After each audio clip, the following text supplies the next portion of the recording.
Recently, I took some time to visit a few museums to discover new artists, reflect on different subjects, and just find inspiration for future projects. And this allowed me to explore unique worlds through some artists' works, each one more interesting than the last. For example, I saw some artists creating their own avatar to represent an extension of their own identity. All of this to raise questions about the relationship between consciousness and the body, as well as how biology, spirituality, and culture can influence the formation of identity. And these themes really resonated with me and just inspired me a lot. And that's when I began to wonder if I, too, could create a character that would act as a sort of reinterpretation of myself, shaped by my own conscious and creative perspective. And that's kind of how Lady Lee was born. Yes, this little character that you're seeing right now, the one who represents my YouTube persona, well, she is not just here for my YouTube intros. She's also a key part of my artistic universe, and I just plan to experiment with her in many different artistic fields. But to this day, I haven't really had the opportunity to showcase my character in a project, except for YouTube. And that's why today I decided to work on a big artwork that could put her a bit more into the spotlight. So today, guys, you're going to join me from start to finish as I create an artwork about this new character of mine. Let's go! Hi guys!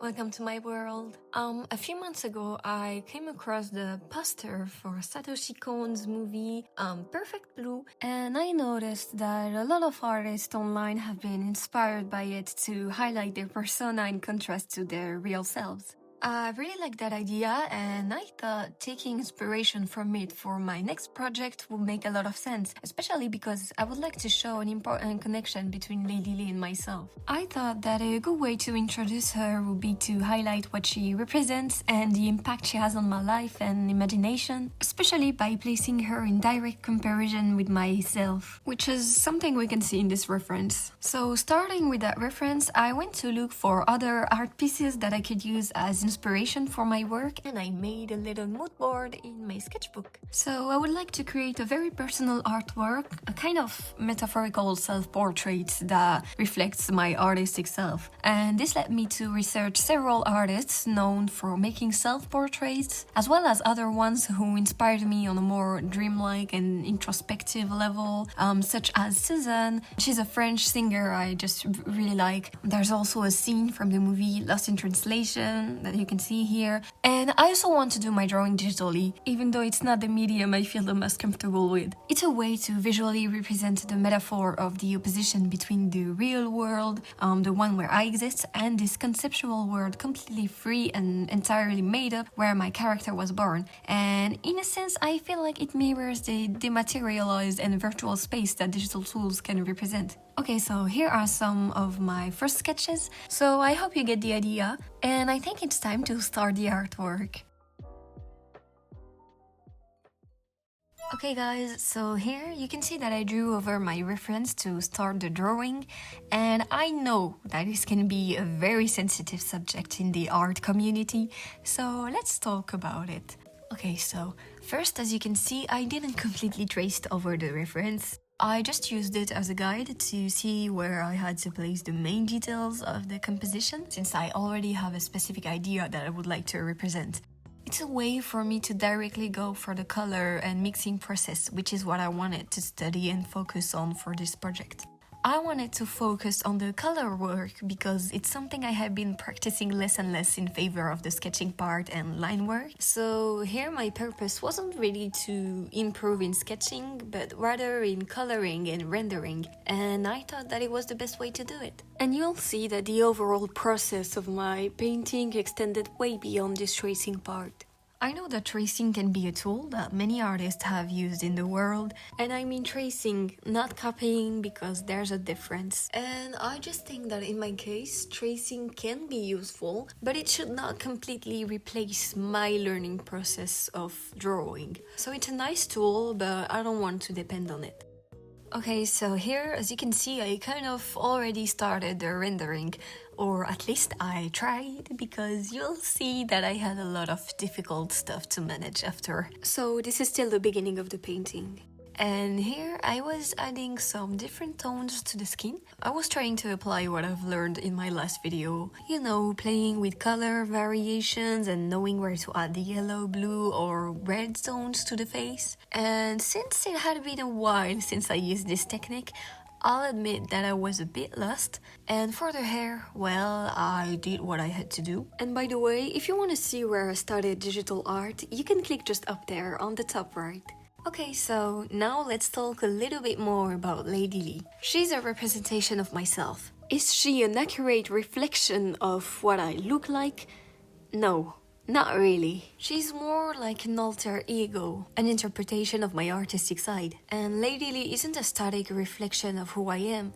She's a character that expresses my creative world, my relationship to the world, and my relationship to myself. She's like a free interpretation of my inner self, a sort of bridge between my real self and my more symbolic, artistic, musical self, and so on. Because of that, she doesn't have a fixed appearance. She'll change depending on what I experience, what I remember, or what I create. And that's making her become a new way to explore myself, a way to experiment with identity and emotions. And with Lady Lee, I can express things that reality doesn't always do well. Because this character comes from an artistic space, my own creative world, which isn't restricted by the same rules as reality. And actually, this isn't something totally new for me. First, because it clearly joins the idea of personas that many artists use online, but also in the stories that I write in general, I tend to put some self-inserts here and there. Here, I just wanted to revisit that idea, but this time with new concepts based on everything I've learned and experienced since then. And this artistic side of me has always been there, shaping the way I live and understand the world. And that's what I want to show by placing Lady Lee in a closer view in this painting. She just represents an important part of who I am, and she's there, smiling and calm, as a confident character, you know. You've probably noticed earlier that I like searching different references from artists for my projects sometimes. And here, really, who else could I have drawn inspiration from to create a conceptual self-portrait if not Frida Kahlo? In fact, I was also inspired by the painting The Two Fridas, which also in a way made me want to try the idea of a double self-portrait. So here you can see that the Frida on the left is shown with her heart exposed, broken and in pain, while the Frida on the right, wearing traditional Mexican clothing, represents her roots and a stronger version of herself. And the hearts of the two Fridas are connected by an artery, which illustrates the interconnection between these two sides of her identity. And although I'm absolutely not living in the same life and context as Frida, you know, I didn't decide to create this painting after a traumatic event, because the self-portrait of Frida here highlights a very difficult period of her life, since it was painted in 1939, which was the year of her divorce. But here I wanted to take inspiration from this painting to talk about something else. You saw that I first took inspiration from the idea of a double self-portrait or double identity, you know. But here I also decided to take that idea of resilience in her painting, because here, beyond emotional pain and identity, this painting also deals with a lot of other subjects, such as resilience, which we can see in the way the two Fridas are holding hands despite the heavy and anxious atmosphere of the scene. And here I just wanted to take that idea of resilience and I chose to transform it into hope. So in my painting, Lady Lee appears in the background, smiling and confident as someone who knows what she's doing and isn't really afraid almost like a guardian figure for the character in the foreground. And I just love this. I like seeing Lady Lee, this other me, as a sign of hope. I just like to think that art in general can be a source of hope, like in a world where sensibility can sometimes be neglected. Art teaches us to see beauty even in the things that can look empty, to question, to express ourselves as freely, to feel. You know, it's that little thing inside us that keeps us dreaming and connected to our humanity. And that's why, to me, it's a symbol of hope. And here, compared to Frida's work, instead of connecting the two figures with an artery or by holding hands, I chose to connect them through Lady Lee's gaze. She's keeping a familiar eye on me, and I feel like symbolically it can mean the same things as holding hands. You know, eyes can tell a lot of things. Okay, so about my creation, honestly, at this point, I felt like I didn't really know what to do anymore. As you can see, even though I kept adding shadows, highlight, and reflections, I just felt lost.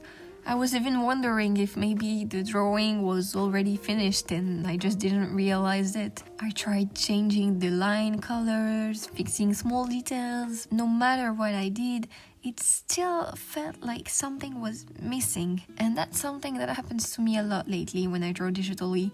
I often end up frustrated because the final results feels unfinished. So I decided to take a break. I had already been working non-stop for several days and the drawing was really starting to get tiring for me. And I think sometimes it's actually good to step back for a while from a project so you can return with a better state of mind. So yeah, see ya guys, I guess. Hi guys, I'm back. It has been 2 months actually. Yeah, I know. I'm gonna admit it to you, these 2 months that have passed weren't really a break because I had originally planned to just give up on this painting. I wasn't seeing the point of continuing it. I didn't even think this painting was that good anyway. And even with time, I couldn't really see what else I could do to improve it. But I must admit that I felt frustrated for not finishing it because I knew that deep down I had the ability to finish this project. And it's also a work that expresses many subjects that are important to me. And I just really wanted to finish it. I needed to finish it. So after taking some time away from it, I tried to motivate myself again to get back to this project. So the first thing to do was trying to understand what was causing that unfinished feeling I was having trouble with. And to find the answer, I observed, I searched references, I drew, but I also asked some people to give me their opinion on my painting. It's always really important to get constructive feedbacks from others. Sometimes it just helps you notice things you wouldn't see on your own, you know. So I asked some friends of mine, and I also asked my followers on Instagram to help me. And this really helped me because I started to see some things that needed some more work. For example, I felt like the textures were really inconsistent in my coloring process. Here you can see that the hand holding the knife has a very defined line work, while the shadows next to it are much more softer and blended. But most importantly, among the people who took the time to help me on Instagram, someone said something that really stayed in my mind. Dare to draw shadows. A really simple sentence, but it made me change a lot of things in my perception of my painting. Dare to draw shadows. I mean, there's already a lot of shadows in my painting, right?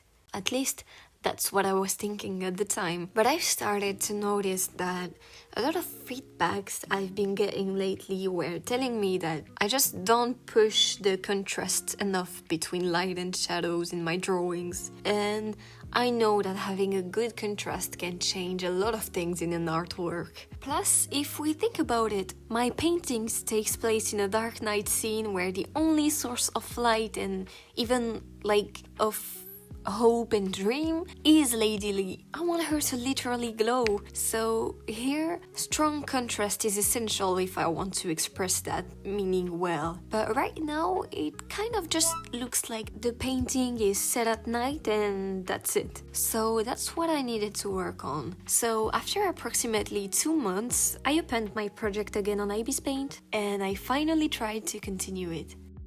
I started with Lady Lee's face. I worked a bit more on the shape and tried to lighten the area that's supposed to be the bright part of her face. And I was doing this really slowly, little by little. And one of the reasons I still struggle with contrast is because I'm afraid of just messing it all up. I'm a perfectionist and sometimes you could say that it stops me from working the way I really want to on some projects. And since I'm still new to digital art, I sometimes forget that here, technically, I can redo things as many times as I want. So yeah, for now my lighting is still too subtle, but I didn't realize it at this point. It was my first time really trying to make a painting with strong lighting and shadow. And there's a first time for everything, and mistakes happen to help us make improvements.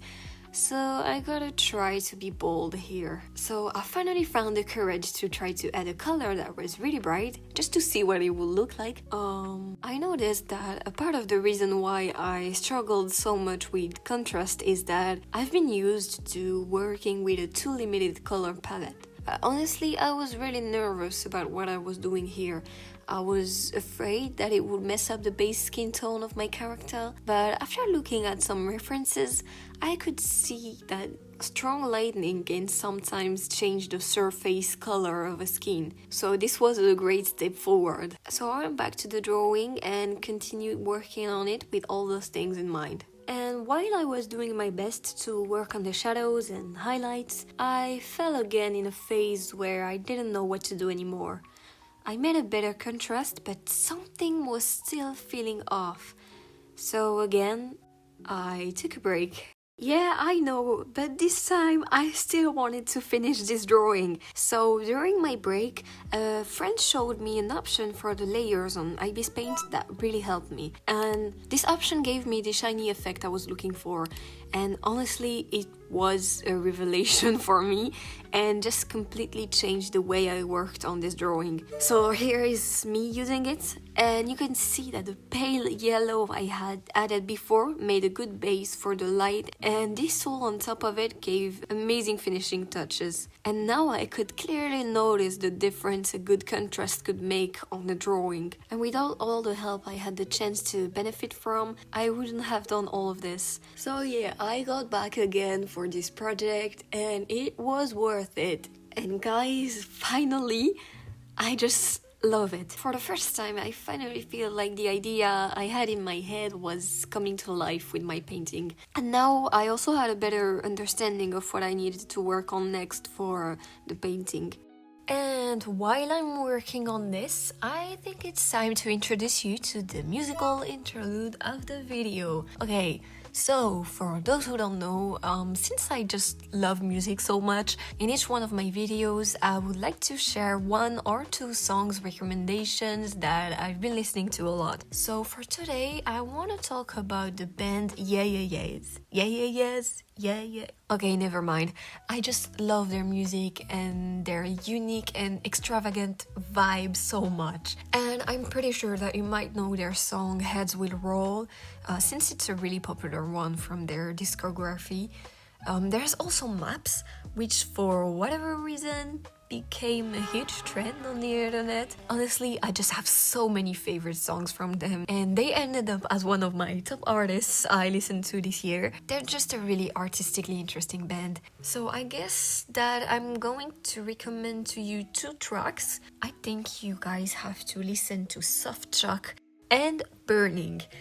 These are my current favorite ones, so feel free to give it a listen if you're interested. And you can also give me your opinion on the comment section, and you can also recommend me some songs you're listening to right now. I would love to discover what you guys are listening to. So yeah, feel free to do it. I would love it.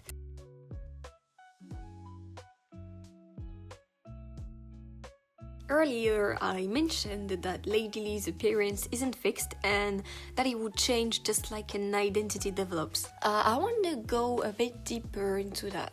I think the idea of changing appearance is such a great thing to experiment with. I love fashion and I really like the idea of creating a new look for my character depending on the projects and concepts I'm working on. And I also think it could be fun to make videos where I explore brand new designs for my character. Let me know what you think. And I just really love extravagant styles, and I think it would be super fun to experiment with that part of myself through Lady Lee. And also, in terms of Lady Lee's design, I can change pretty much everything except the fact that my character wears a mask. For me, that's the one detail that's truly an integral part of Lady Lee. Lady Lee is not Lady Lee without a mask on, no matter its shape. For me, Lady Lee's mask is a way to highlight the idea that no matter what we show to others about ourselves,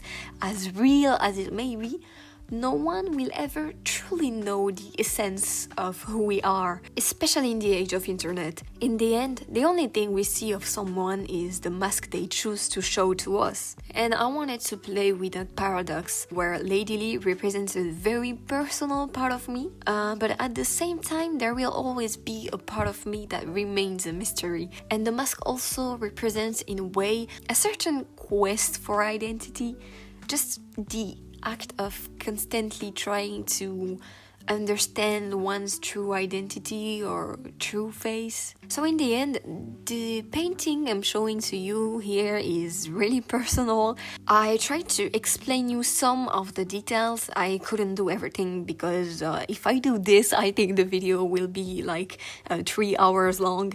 But yeah, that's okay. And I also like the idea that you can understand my work in your own way, based on your own experiences. And of course, feel free to give me your thoughts in the comment section.